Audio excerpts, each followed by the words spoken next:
नमस्कार विद्यार्थी मित्रांनो, आज आपण इयत्ता 10वी सराव संच 2.4 मधला प्रश्न तिसरा आज आपण शिकणार आहोत.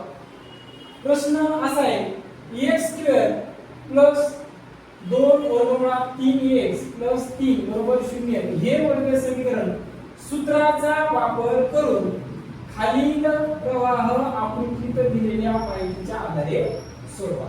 असा आपल्याला हा प्रश्न विचारला. बरं, चला अगोदर आपल्याला काय सांगितलं त्यानं, प्रवाह आकृती दिलेली आहे.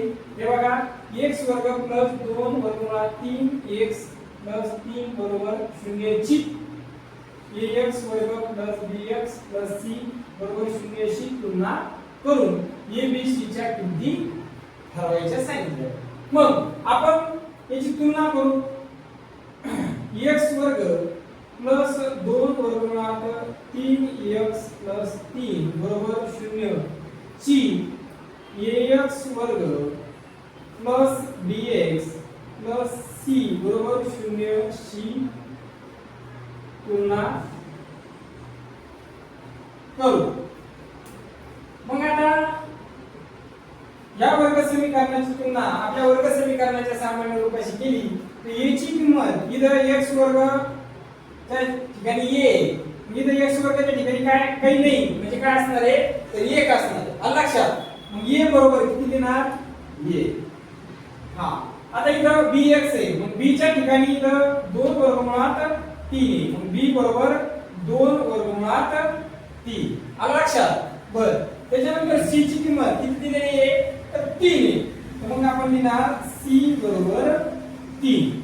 आलं लक्षात. अशा प्रकारे आपण एबीसी च्या किमती ठरवल्या. बर, आता एबीसी च्या किमती ठरवा इथपर्यंत आलो. एबीसी च्या किमती ठरवल्या. आता बी वर्ग वजा 4ac ची किंमत काढा. मग चला बी वर्ग वजा 4ac ची किंमत काढू. चला लिहा, बी वर्ग वजा 4ac बरोबर b चा वर्ग. b चा वर्ग म्हणजे मग b कुठे आहे आपल्याकडे, हा वाला b. मग b चा वर्ग करायचा आपला 2 वर्गमुळात 3 याला कंसात टाकायचा याचा वर्ग. त्याच्यानंतर वजा आहे, वजा 4 गुणिला a किती आपल्याकडे 1, चला त्या गुणिले 1.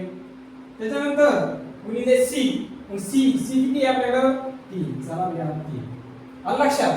बर, मग आता 2 चा वर्ग किती होतो 4 आणि वर्गमुळात 3 चा वर्ग, वर्गमुळात 3 चा वर्ग वर्गमुळाच्या बाहेर 3, मग इथं गुणाकारामध्ये येणार 3.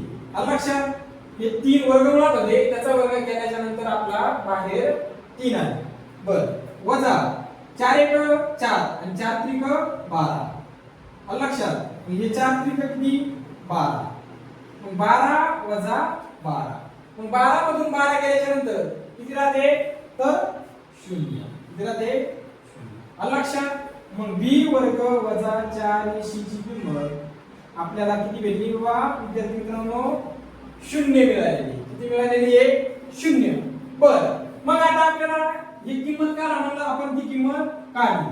चला त्याच्यानंतर काय म्हणलं ते वर्ग समीकरण सोडवण्याचे सूत्र लिहा. आता वर्ग समीकरण सोडवण्यासाठी सूत्र आहे आपल्याकडे. काय सूत्र आहे तर x बरोबर -b प्लस मायनस वर्गमुळात b वर्ग वजा 4ac छेद 2a आपल्याकडे हे सूत्र आहे. आलं लक्षात. वर्ग समीकरण सोडवण्याचं सूत्र आपण लिहिलं, आपल्याकडे हे सूत्र आहे. मग या सूत्रामध्ये काय करायचं आपल्याला किमती टाकायच्या. तर मग चला किमती टाकू.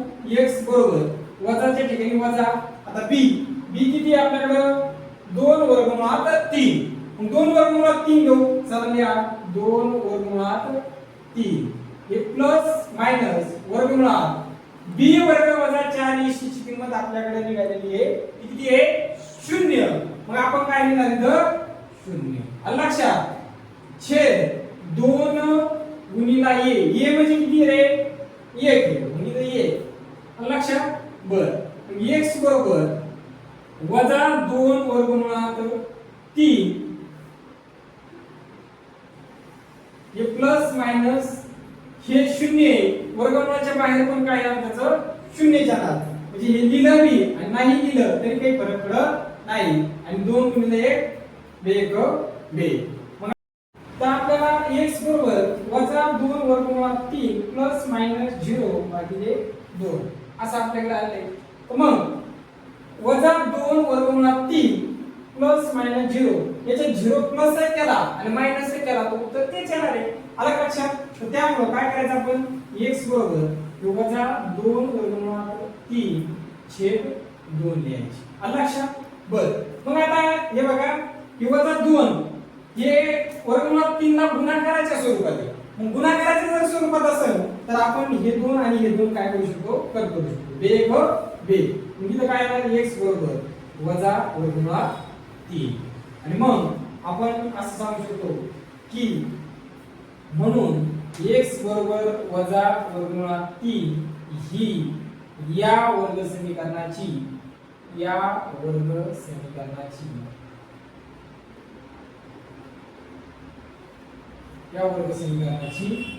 उकल आहे.